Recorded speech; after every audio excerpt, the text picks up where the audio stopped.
selamat datang. Coba dibayangin, sepotong keju yang ada di sandwich Anda, pernah kepikiran nggak apa hubungannya sama jatuhnya kekaisaran Romawi? Atau sama gerakan hippie? Kedengarannya aneh ya, tapi ternyata di balik makanan yang kelihatannya sederhana ini, ada cerita yang luar biasa loh. Cerita tentang inovasi, peradaban, dan gimana manusia beradaptasi. Ini semacam cermin dari perjalanan kita semua. Coba deh, waktu kita lagi di supermarket. Lihat deh rak keju. Ada cheddar yang tajam, mozzarella yang lumer, brie yang creamy, sampai keju biru yang baunya khas banget. Banyak banget kan? Nah, pernah nggak sih Anda bertanya-tanya, kenapa ya jenis keju itu bisa ada ribuan? Padahal bahannya ya itu-itu aja. Jawabannya, ternyata membawa kita jauh, ribuan tahun ke belakang, ke sebuah penemuan yang nggak disengaja. Nah, untuk menjawab pertanyaan itu, kita bakal jalan-jalan lintas waktu. Kita mulai dari keju di zaman sekarang, terus mundur ke asal-usulnya yang tak terduga. Kita lihat gimana keju ikut ngebangun peradaban, disempurnain di biara-biara, terus diubah total sama pabrik. Dan akhirnya, gimana kita sekarang malah nyari lagi keasliannya. Yuk kita mulai!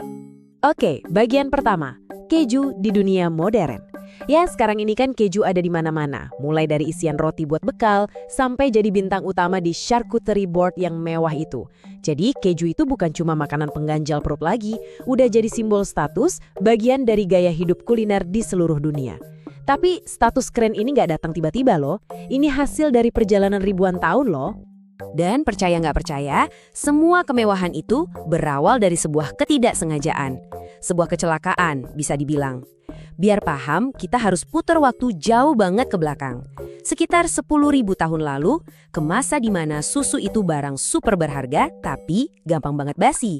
Jadi gini, manusia itu udah mulai merah susu domba dan kambing dari sekitar 9.000 tahun sebelum Masehi. Tapi, bukti arkeologis soal pembuatan keju baru muncul 1.000 tahun kemudian. Coba bayangin, jeda 1.000 tahun. Ini nunjukin satu hal penting.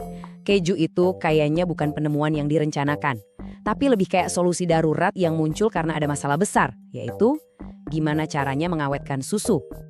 Ada satu legenda yang paling terkenal nih. Katanya ada seorang pengembara di Timur Tengah. Dia nyimpen susu di kantong yang terbuat dari perut hewan. Nah, pas jalan di bawah panas terik matahari, enzim alami yang ada di lapisan perut hewan itu, namanya rennet, mulai bekerja. Pas dia buka kantongnya, loh kok susunya udah misah? Jadi gumpalan padat dan cairan bening. Mungkin awalnya dia ragu ya, tapi pas dicicipi, ternyata enak. Dan saat itulah dia sadar, dia baru aja nemuin cara mengubah susu yang gampang basi jadi makanan awet. Dan yang luar biasa, proses dasarnya itu sampai sekarang hampir nggak berubah loh. Susu dihangatkan, dikasih rennet, biar dadihnya misah dari cairannya, terus dadihnya diperas dan digarami. Selesai. Ini bukan sekedar resep makanan biasa. Ini tuh semacam teknologi pengawetan paling awal. Mengubah sumber kalori yang cepat busuk jadi cadangan makanan yang bisa tahan berbulan-bulan. Game changer banget. Nah, kemampuan buat mengunci nutrisi susu ini jadi terobosan besar. Keju langsung jadi aset strategis. Jadi makanan buat tentara, persembahan buat para dewa, bahkan bekal buat Firaun di alam baka. Bisa dibilang, keju ini adalah salah satu bahan bakar yang ikut membangun peradaban-peradaban kuno. Dan tiap peradaban besar punya cara pandang sendiri soal keju. Di Mesir, keju jadi bekal buat perjalanan ke akhirat. Buat orang Yunani, keju itu persembahan suci buat dewa-dewi di Olympus. Tapi kalau orang Romawi, wah mereka super praktis. Buat mereka, keju itu ransum militer. Keju keras yang padat kalori itu jadi bahan bakar buat ratusan ribu prajurit mereka yang menaklukkan dunia. Logistik yang jenius. Lalu, Kekaisaran Romawi runtuh. Eropa masuk ke abad kegelapan yang penuh kekacauan. Tapi, di tengah-tengah semua itu, di balik tembok-tembok biara yang tenang, pengetahuan justru diselamatkan. Para biarawan ini kan punya banyak waktu dan super disiplin. Mereka nggak cuma menyalin naskah-naskah kuno, tapi mereka juga menyempurnakan seni membuat keju. Mengubahnya dari sekedar makanan untuk bertahan hidup menjadi sebuah karya seni kuliner. Ini nih titik baliknya. Momen ketika keju berubah dari kebutuhan jadi kemewahan. Ada cerita soal Kaisar Charlemagne, penguasa Eropa waktu itu. Dia katanya terpesona banget sama keju brie yang lembut. Sampai-sampai dia minta keju itu dikirim rutin ke istananya. Ini bukti jelas kan, keju bukan lagi cuma soal kalori, tapi udah jadi soal status, soal gengsi, dan soal rasa yang nikmat. Para biarawan ini, mereka itu inovator sejati di masanya. Mereka banyak banget bereksperimen. Salah satunya dengan mencuci kulit keju pakai air garam, bir, atau bahkan anggur. Proses ini ternyata bikin bakteri baik tumbuh yang menghasilkan aroma dan rasa yang super kuat dan kompleks. Dari sinilah lahir keju-keju washed rain kayak Epoisses. Dan gak cuma itu, mereka juga yang menyempurnakan resep-resep keju legendaris yang kita kenal sekarang, kayak Gruyère, Parmesan, sampai Roquefort. Nah, resep-resep canggih dari biara ini pelan-pelan menyebar keluar. Nggak lagi jadi rahasia biarawan. Seiring berjalannya waktu, negara-negara pelaut kayak Belanda dan Inggris mulai lihat, wah, ini bisa jadi duit. Mereka pun mulai bikin keju versi mereka sendiri. Seperti Gouda dan Cheddar, yang sengaja dirancang supaya super awet dan tahan lama di perjalanan laut. Dari sinilah, keju mulai jadi komoditas perdagangan global. Oke, maju lagi ke abad ke-19. Datanglah revolusi industri. Ini adalah gelombang raksasa yang bakal mengubah total dunia perkejuan. Tradisi ribuan tahun, di mana keju dibuat dengan tangan di peternakan kecil, bakal segera digantikan sama suara deru mesin dan logika efisiensi pabrik. Dan perbedaannya, wah, jelas banget. Coba kita bandingkan. Di satu sisi, keju tradisional cuma butuh 4 bahan, susu, garam, rennet, dan bakteri baik. Simple. Di sisi lain, keju olahan pabrikan modern, daftar bahannya panjang banget. Ada pengemulsi, penstabil, perasa buatan, macam-macam. Semuanya dirancang cuma buat satu hal, efisiensi, biar rasanya selalu sama, dan biar awetnya super lama di rak toko. Memang sih hasilnya keju jadi jauh lebih murah dan gampang ditemuin di mana-mana. Tapi ada harga mahal yang harus kita bayar. Bukan cuma soal rasa yang jadi standar dan kurang berkarakter, tapi juga soal warisan budaya yang hilang. Resep-resep kuno banyak yang terlupakan.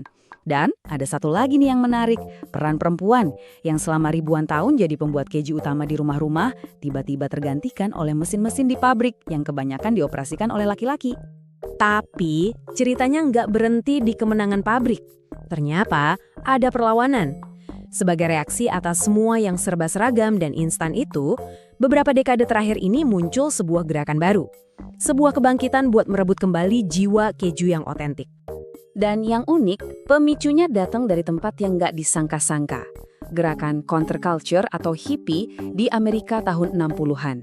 Dengan semangat kembali ke alam, mereka mulai menolak makanan pabrikan dan ya mereka mulai bikin keju sendiri di rumah atau peternakan komunal mereka.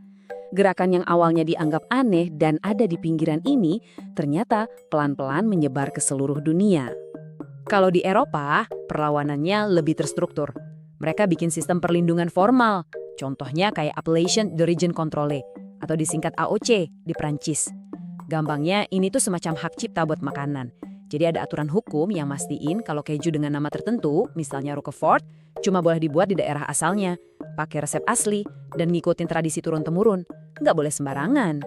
Dan dampaknya nyata banget. Roquefort itu keju pertama yang dapat perlindungan ini tahun 1925. Sistem ini juga yang menjaga keaslian Parmigiano Reggiano. Jadi yang asli, ya cuma yang dari daerah Parma dan Reggio Emilia di Italia. Bahkan ada keju namanya Epoisses. Keju yang rumit banget bikinnya itu hampir punah loh setelah Perang Dunia Kedua. Tapi berkat sistem pelindungan ini, keju itu berhasil diselamatkan dan hidup lagi. Ada kutipan bagus dari mendiang Anthony Bourdain yang pas banget buat ngegambarin ini. Dia bilang, Anda harus jadi seorang yang romantis untuk menginvestasikan diri, uang dan waktu Anda pada keju. Ini nangkep banget semangat para pembuat keju artisan modern. Di dunia yang serba ngejar efisiensi dan untung, milih bikin keju pakai cara tradisional itu ya sebuah tindakan yang romantis. Bukan cuma soal bisnis, tapi soal hasrat, soal menjaga sejarah, dan menciptakan sesuatu yang jujur dan otentik. Jadi lain kali Anda lagi di supermarket, berdiri di depan rak keju yang penuh pilihan itu, coba deh ingat cerita ini. Setiap pilihan yang kita ambil, entah itu keju lembaran olahan yang praktis, atau keju artisan yang dibuat dengan sepenuh hati, sebetulnya itu adalah bagian kecil dari sebuah dialog besar. Dialog antara efisiensi industri melawan kerinduan kita akan sesuatu yang asli. Nah, pertanyaannya, pilihan kita mencerminkan dunia seperti apa yang ingin kita dukung?